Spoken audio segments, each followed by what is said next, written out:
Hello friends, Assalamualaikum. I'm Nilan guys here from the YouTube channel Applied Chemistry. दोस्तों आज का हमारा topic है क्लासिफिकेशन ऑफ लिपिड्स। लिपिड की क्लासिफिकेशन के बारे में पढ़ेंगे from the under class book chemistry book STP book. On the basis of chemical composition, lipid are classified into three main groups. Chemical composition के हिसाब से हमारे जो लिपिड हैं उसको तीन ग्रुप्स में क्या किया गया है, हमारा डिवाइड किया गया है। हमारे होते हैं सिंपल लिपिड्स होते हैं, कंपाउंड लिपिड्स होते हैं एंड स्टेरॉइड्स। ये तीन कैटेगरी हैं। ये तीन कैटेगरी में लिपिड को क्या किया गया है, क्लासिफाई किया गया है।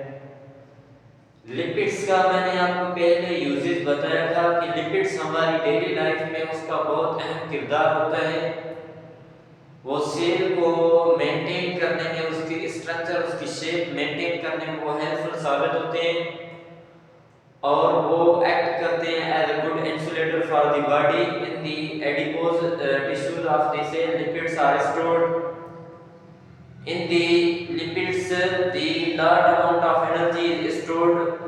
लिपिड्स में हमारी जो है ज्यादा एनर्जी क्या की जाती है, स्टोर की जाती है। तो लिपिड की कैटेगरी से हिसाब से उसके तीन टाइप्स हैं हमारे, simple lipids, compound lipids and steroids. इससे पहले हम पढ़ेंगे सिंपल लिपिड्स पढ़ेंगे। These lipids are chemically esters. ये क्या होते हैं, केमिकली एस्टर्स होते हैं, made up of the fatty acids. Made up of, वो हमारे जो बनते हैं फैटी एसिड से बनते हैं। जो हमारे सिंपल लिपिड्स होते हैं, फैटी एसिड्स एंड अल्कोहल, ये कंबाइन होके हमारे क्या बनाते हैं, जो है सिंपल लिपिड्स बनाते हैं। And mainly serve as energy source to the body. ये सिंपल लिपिड्स होते हैं हमारे फैट्स एंड ऑयल, ये एनर्जी स्टोर करना उसका क्या होता है, काम होता है। मतलब they serve as energy source, वो क्या होते हैं, एनर्जी का जरिया होते हैं हमारी बॉडी में। And simple lipids are further classified into fat, oils and waxes. जो हमारे सिंपल लिपिड्स होते हैं उनके जो है थ्री फर्दर टाइप्स होते हैं। कौन कौन से, हमारे फैट होते हैं, ऑयल होते हैं, वैक्सेस होते हैं। ये क्या है, हमारे तीन टाइप्स हैं। किसके टाइप्स हैं, ये हमारे सिंपल लिपिड्स के क्या टाइप्स हैं। तो हम फैट्स एंड ऑयल को डिस्कस करते हैं। फैट्स एंड ऑयल जो कि हमारे सिंपल लिपिड्स हैं। These lipids are abundantly found in nature. ये हमारे बहुत ज्यादा जो है मिलते हैं नेचर में। And chemically known as triglyceride, इनको केमिकली कहा जाता है। इनका नेम जो केमिकली होता है वो ट्राइग्लिसराइड या ट्राइएस्टर्स होता है। हम फैट्स एंड ऑयल्स का जो मतलब केमिकली उसको नाम दिया गया है हमारी बायोकेमिस्ट्री में, उसको कहा जाता है ट्राइएस्टर्स या ट्राइग्लिसराइड्स। हमारे ट्राइएस्टर्स या ट्राइग्लिसराइड ये हमारे बने होते हैं तीन से ज्यादा फैटी एसिड के बने हुए होते हैं। तो ये फैट्स एंड ऑयल ये हमारे क्या है, ट्राइग्लिसराइड्स हैं।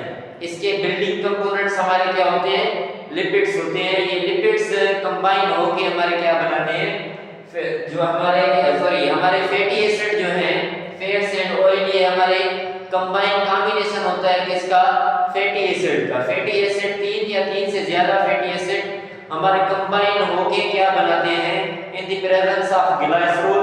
ग्लाइसरॉल का क्या होता है, रिएक्शन होता है फैटी एसिड के साथ। तो फिर हमारे क्या बनते हैं, ट्राइएस्टर्स या ट्राइग्लिसराइड, जो हम फैट्स एंड ऑयल्स को कहते हैं। उसके बाद they are found by the condensation of three fatty acids. वो हमारे तब बनते हैं जब उसमें क्या किया जाता है, हमारा ग्लाइसरॉल का रिएक्शन जो है थ्री फैटी एसिड के साथ किया जाए इन दी कंडेंसेशन। उधर क्या होता है, हमारा कंडेंसेशन प्रोसेस होता है। उसमें जो वाटर मॉलिक्यूल है वो क्या हो जाते हैं, डिहाइड्रेशन हो जाते हैं, मतलब वो रिमूव हो जाते हैं। फिर जाके हमें तीन मॉलिक्यूल वाटर के मिलते हैं और ट्राइग्लिसराइड बनते हैं। जब हमारा ग्लाइसरॉल और हमारा फैटी एसिड का क्या होता है, रिएक्शन होता है। तो इधर देखें, three fatty acid and glycerol molecule, जब थ्री फैटी एसिड और ग्लाइसरॉल मॉलिक्यूल ये क्या करते हैं, आपस में रिएक्शन करते हैं तो क्या बनाते हैं, वो फैट्स एंड ऑयल या हमारे ट्राइग्लिसराइड बनाते हैं। तो इधर देखें ये हमारे जो और ये कोई हमारा रेडिकल है COH, ये हमारा कार्बोक्सिलिक एसिड है। रेडिकल कार्बोक्सिलिक एसिड इसे हम क्या कहते हैं, ये जर्नल फार्मूला है किसका, हमारा फैटी एसिड का। उसके बाद फैटी एसिड जो है रिएक्शन करते हैं हमारा ग्लाइसरॉल के साथ H2COH। ये क्या होते हैं हमारे बेसिकली ग्लाइसरॉल, ये OH ग्रुप पर मुश्तमिल होते हैं। ये एक किस्म के हमारे क्या होते हैं, अल्कोहल होते हैं। In the presence of catalyst की मौजूदगी में ये क्या होता है, हमारा रिएक्शन होता है। ये जब 3 फैटी एसिड और ग्लाइसरॉल का आपस में क्या होता है, रिएक्शन होता है, तो कंडेंसेशन प्रोसेस होता है। उसमें क्या होता है कि हमारे वाटर के जो है, वाटर के मॉलिक्यूल्स जो है वो क्या हो जाते हैं, रिलीज हो जाते हैं। ये क्या होता है, हमारा एक्सोथर्मिक प्रोसेस होता है। इसमें एनर्जी क्या होती है, हमारी रिलीज हो जाती है। तो इधर देखें ये हमारे ट्राइग्लिसराइड बना, इधर हमारा क्या बना, ट्राइग्लिसराइड, जिसका फार्मूला है H2CO ऑक्सीजन, फिर कार्बन ऑक्सीजन के साथ डबल बॉन्ड, फिर radical HC oxygen carbon carboxyl group, फिर रेडिकल। ये हमारे क्या बनाते हैं, ट्राइग्लिसराइड। प्लस में हमें क्या मिलता है, वाटर मिलता है। तो दोस्तों ये हमारे ट्राइग्लिसराइड ये होते हैं हमारे ऑयल्स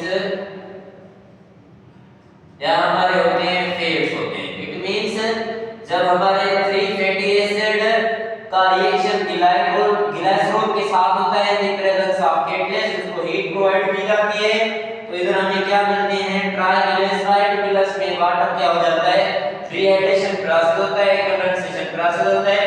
उसमें हमारा वाटर के मॉलिक्यूल क्या हो जाते हैं, रिलीज हो जाते हैं, इवेपोरेट हो जाते हैं, तो हमारे ट्राइग्लिसराइड बनते हैं, जिसे हम फैट्स या ऑयल्स कहते हैं। उसके बाद हम आगे बढ़ रहे हैं कि fatty acid chain in molecule of fat and oil contain C12 to C24 carbon atom. ये बच्चों आपको ध्यान में रखना चाहिए कि हमारे जो फैटी एसिड की चेन होती है उसमें 12 से 24 कार्बन एटम्स जो है हमारे फैट एंड ऑयल ये बने होते हैं हमारे फैटी एसिड के, जो हमारे फैटी एसिड से ये क्या होते हैं, बने हुए होते हैं। उसमें क्या होता है कि 12 से 24 कार्बन उसमें आते हैं तो हमारे ऑयल और फैट बनते हैं। उसमें ऑयल और फैट में कितने कार्बन होते हैं, जो है हमारे 12 से 24 कार्बन एटम उसमें क्या होते हैं, मौजूद होते हैं। तो वेजिटेबल ऑयल कंटेन दीस अनसैचुरेटेड फैटी एसिड, जो हमारे वेजिटेबल ऑयल होते हैं वो मुश्तमिल होते हैं हमारे अनसैचुरेटेड फैटी एसिड पर and are located at room temperature. जो हमारे वेजिटेबल ऑयल होते हैं वो क्या होते हैं, हमारे अनसैचुरेटेड फैटी एसिड होते हैं। उसमें क्या हो जाता है कि हमारा जो वाटर के मॉलिक्यूल्स हैं वो रिमूव हो जाते हैं, फिर जो है वो ऑयल में कन्वर्ट हो जाते हैं। फिर घी को हमने पढ़ा था, घी को ऑयल में कैसे कन्वर्ट करते हैं, इन द प्रेजेंस ऑफ हमारा ये घी है, घी इसको कन्वर्ट कर रहे हैं किसमें, ऑयल में। तो इन द प्रेजेंस ऑफ निकल कैटलिस्ट, निकल हमारा कैटलिस्ट होता है जो क्या करता है, रिएक्शन का रेट क्या करता है, फास्ट करता है। इसमें क्या होता है, हमारा डिहाइड्रेशन प्रोसेस होता है, वाटर के मॉलिक्यूल क्या हो जाते हैं, घी से रिलीज हो जाते हैं, फिर जो है घी जो हमारा इंडस्ट्री में जाके वो कन्वर्ट हो जाता है ऑयल में। ये आपको याद रखना चाहिए कि बच्चों ये रिएक्शन होता है इन द प्रेजेंस ऑफ निकल catalyst, in the presence of निकल कैटलिस्ट। कोई भी अगर एमसीक्यूज आ जाए बोर्ड के एग्जाम में या एंट्री टेस्ट में आ जाए तो आपसे वो पूछ सकते हैं कि which of the following catalyst is convert to ghee and to liquid, कौन सा कैटलिस्ट होता है जो कन्वर्ट करता है हमारा घी को लिक्विड में। तो आप जो है तो किसको टिक करेंगे, निकल को टिक करेंगे। ये निकल एक स्पेसिफिक कैटलिस्ट है जो हमारा घी को ऑयल में कन्वर्ट करता है। इसमें क्या होता है, डिहाइड्रेशन प्रोसेस होता है, वाटर मॉलिक्यूल जो है घी से इवेपोरेट हो जाते हैं, फिर वो कन्वर्ट हो जाता है हमारा ऑयल में। ये क्या होता है, हमारा अनसैचुरेटेड फैटी एसिड होता है। ये जो है फिर बाद में डिहाइड्रेशन प्रोसेस होता है, ये कन्वर्ट हो जाता है हमारा किसमें, अनसैचुरेटेड फैटी एसिड में। ये क्या होता है, हमारा सैचुरेटेड फैटी एसिड होता है। ये सैचुरेटेड फैटी एसिड होता है। सैचुरेटेड फैटी एसिड हमारे मुश्तमिल होते हैं सिंगल बॉन्ड पर, ये मैंने आपको बताया था। उसमें उसमें कौन सी बॉन्ड होती है, सिंगल कोवलेंट बॉन्ड होती है। फिर जो है वो ऑयल में कन्वर्ट हो जाते हैं, ऑयल हमारे क्या होते हैं, अनसैचुरेटेड फैटी एसिड होते हैं। क्या होते हैं हमारे, अनसैचुरेटेड फैटी एसिड होते हैं। जो हमारे अनसैचुरेटेड फैटी एसिड होते हैं वो क्या होते हैं, लोकेटेड एट रूम टेम्परेचर। जो हमारा रूम टेम्परेचर है 25 से जो है 27 डिग्री तक, ये हमारा रूम टेम्परेचर है। इसमें जो हमारे वेजिटेबल ऑयल जो होते हैं वो लिक्विड रहते हैं, वो क्या होते हैं, हमारे अनसैचुरेटेड फैटी एसिड होते हैं। मतलब वो रूम टेम्परेचर पर वो कौन सी स्टेट क्या करते हैं, जो है लिक्विड स्टेट में वो क्या करते हैं, एग्जिस्ट करते हैं। उसके बाद क्या होते हैं हमारे animal fats. Animal fats are the composed of saturated fatty acid. जो हमारे एनिमल फैट्स होते हैं वो हमारे कंपोज होते हैं, वो बने हुए होते हैं किसके, सैचुरेटेड फैटी एसिड के बने हुए होते हैं। और वो क्या होते हैं, हमारे रूम टेम्परेचर पर जो है 27 डिग्री सेंटीग्रेड टेम्परेचर पर वो एक स्टेट अख्तियार करते हैं, वो एग्जिस्ट करते हैं, उसमें मौजूद होते हैं। वो कौन सी स्टेट होती है, हमारी सॉलिड स्टेट होती है, उसमें वो क्या करते हैं, एग्जिस्ट करते हैं। तो एनिमल फैट्स जो होते हैं वो हमारे क्या होते हैं, ये बच्चों आपको क्लियर हो गया होगा कि हमारे वेजिटेबल ऑयल जो होते हैं वो क्या होते हैं, अनसैचुरेटेड फैटी एसिड होते हैं। और एनिमल फैट्स जो होते हैं वो क्या होते हैं, हमारे unsaturated fatty saturated fatty acid होते हैं, सॉरी वो क्या होते हैं, हमारे सैचुरेटेड फैटी एसिड होते हैं। फिर जो है वो सॉलिड फॉर्म में एग्जिस्ट करते हैं एट रूम टेम्परेचर। तो दोस्तों ये था आज का हमारा टॉपिक, क्लासिफिकेशन ऑफ लिपिड्स। उसमें हमने पढ़ा था सिंपल लिपिड्स। सिंपल लिपिड्स के क्या होते हैं, फर्दर टाइप्स होते हैं हमारे जो होते हैं फैट्स एंड ऑयल्स होते हैं।